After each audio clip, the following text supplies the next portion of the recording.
Mulai ya. Assalamualaikum warahmatullahi wabarakatuh. Perkenalkan kami dari kelompok 15 Statistika dan kami kali ini akan mempresentasikan hasil tugas besar kami, yaitu tentang mengeksplorasi data healthcare data stroke. Next ke slide selanjutnya. Di sini kami beranggota kelompok 3 orang.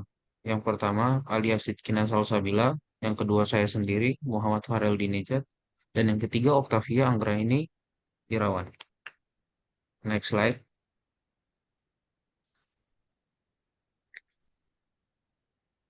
Langsung saja kita mulai. Pada bagian pertama ada latar belakang. Data healthcare mengenai stroke menggambarkan hasil analisis mendalam terhadap sejumlah besar responden dalam konteks kondisi kesehatan tertentu. Data ini mencakup berbagai variabel seperti jenis kelamin, usia, kondisi kesehatan, selanjutnya seperti hipertensi dan penyakit jantung. Ada juga status pernikahan, pekerjaan, tempat tinggal, kadar gula darah, BMI, kebiasaan merokok, dan kejadian stroke.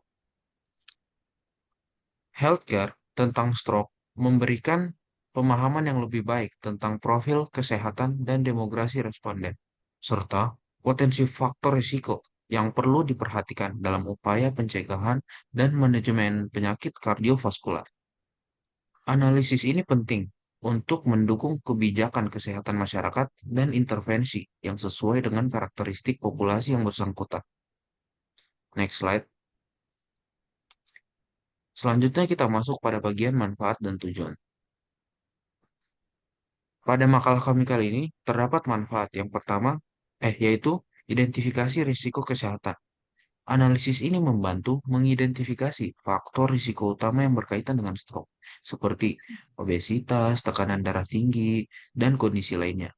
Hal ini memungkinkan untuk pengembangan strategi pencegahan yang lebih efektif. Ada pula tujuan pada makalah kami kali ini, yaitu mengidentifikasi pola dan tren. Tujuan utama adalah untuk mengidentifikasi pola prevalensi stroke serta tren kesehatan terkait dalam sampel yang direpresentasikan. Next slide. Lalu kita akan melaju ke bab pembahasan. Pada tabel pertama, distribusi frekuensi berdasarkan jenis kelamin di mana terdapat 58,59% responden wanita dari total 5.110 responden. Dan ada pula 41,41% responden laki-laki. Berdasarkan tabel distribusi tersebut, bahwa responden wanita lebih banyak dibanding responden laki-laki. Next slide. Selanjutnya pada tabel kedua. Berdasarkan tabel distribusi tersebut, didapatkan pada rentan 41 sampai dengan 60 tahun adalah usia yang paling banyak pada para responden. Selanjutnya, saya lanjutkan pada teman saya. Baik, selanjutnya yaitu berdasarkan tabel distribusi tersebut, didapatkan pada rentan 41 sampai 60 tahun adalah usia yang paling banyak pada para responden.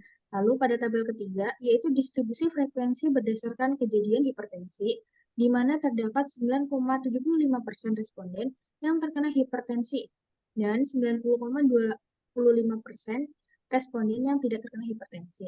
Nah, berikutnya yaitu bisa dilihat pada tabel 3, yaitu distribusi frekuensi berdasarkan kejadian hipertensi. Berdasarkan tabel tersebut, distribusi tersebut didapatkan bahwa sebagian besar atau mayoritas responden tidak mengalami hipertensi. Selanjutnya, pada tabel keempat, yaitu distribusi frekuensi berdasarkan kejadian penyakit jantung, di mana terdapat 5,40% responden yang terkena penyakit jantung, dan terdapat 94,60% responden yang tidak terkena penyakit jantung. Nah, berikutnya yaitu bisa dilihat pada tabel keempat, yaitu tabel distribusi frekuensi berdasarkan kejadian penyakit jantung. Berdasarkan tabel distribusi tersebut, didapatkan bahwa kejadian penyakit jantung lebih sedikit terjadi pada responden dibanding banyaknya responden yang tidak pernah mengalami penyakit jantung.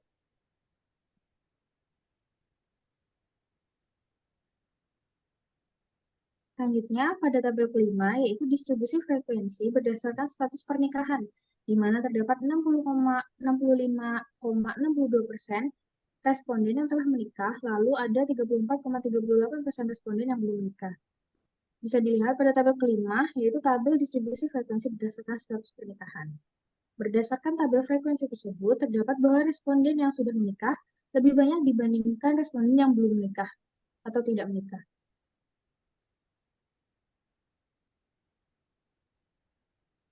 Selanjutnya yaitu bisa dilihat pada tabel ke-6, yaitu tabel distribusi frekuensi berdasarkan pekerjaan. Berdasarkan tabel distribusi tersebut, didapatkan bahwa pegawai swasta adalah pekerjaan yang paling banyak di antara para responden. Lalu ada lalu selanjutnya ada eh, tabel ke-7, yaitu distribusi frekuensi berdasarkan tempat tinggal. Berdasarkan tabel frekuensi tersebut, didapatkan bahwa responden yang tinggal di kota lebih banyak dibandingkan responden yang tinggal di desa. Namun, hanya terdapat sedikit perbedaan presentasi jumlah keduanya.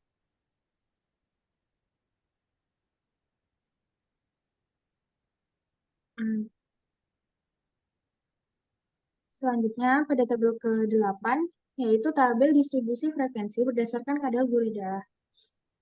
Berdasarkan tabel frekuensi tersebut, didapatkan bahwa orang yang memiliki kadar gula darah tinggi paling banyak di antara para responden yang tidak mana lainnya memiliki kadar gula darah normal dan rendah.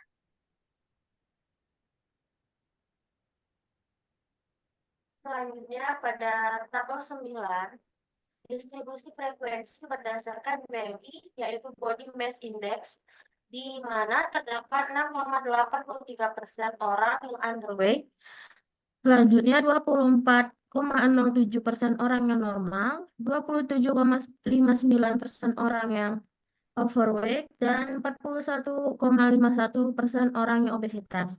Berdasarkan tabel frekuensi tersebut, didapatkan bahwa responden yang mengalami obesitas adalah yang paling banyak dibanding responden yang overweight, normal, dan underweight.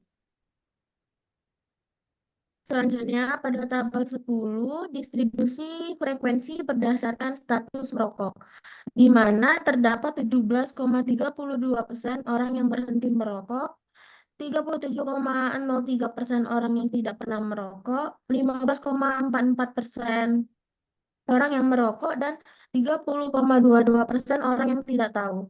Berdasarkan tabel distribusi tersebut, bahwa di antara para responden yang tidak pernah merokok memiliki presentasi terbesar dibanding yang lainnya. Kemudian tabel terakhir yaitu tabel 11, yakni distribusi frekuensi berdasarkan kejadian stroke, di mana terdapat 4,87% orang yang terkena stroke dan 95,13% orang yang tidak stroke. Dan berdasarkan tabel distribusi tersebut, para responden kebanyakan sedang tidak mengalami stroke. Dan yang terakhir, kesimpulan. Profil responden menunjukkan dominasi wanita dengan rentang usia 41 sampai 60 tahun. Mayoritas telah menikah dan bekerja sebagai pegawai swasta, serta mayoritas tinggal di kota. Meskipun mayoritas tidak menderita hipertensi, penyakit jantung atau stroke, prevalensi tinggi terjadi pada kadar gula darah tinggi dan obesitas. Sebagian responden juga tidak merokok dan sudah berhenti merokok. Temuan ini memberikan gambaran yang jelas tentang karakteristik demografis, kondisi kesehatan, dan gaya hidup responden yang dapat digunakan sebagai untuk pengembangan strategi kesehatan yang lebih baik dan penelitian lebih lanjut dalam upaya pencegahan penyakit kronis. Sekian presentasi dari kami. Wassalamualaikum warahmatullahi wabarakatuh. Waalaikumsalam warahmatullahi wabarakatuh. Sudah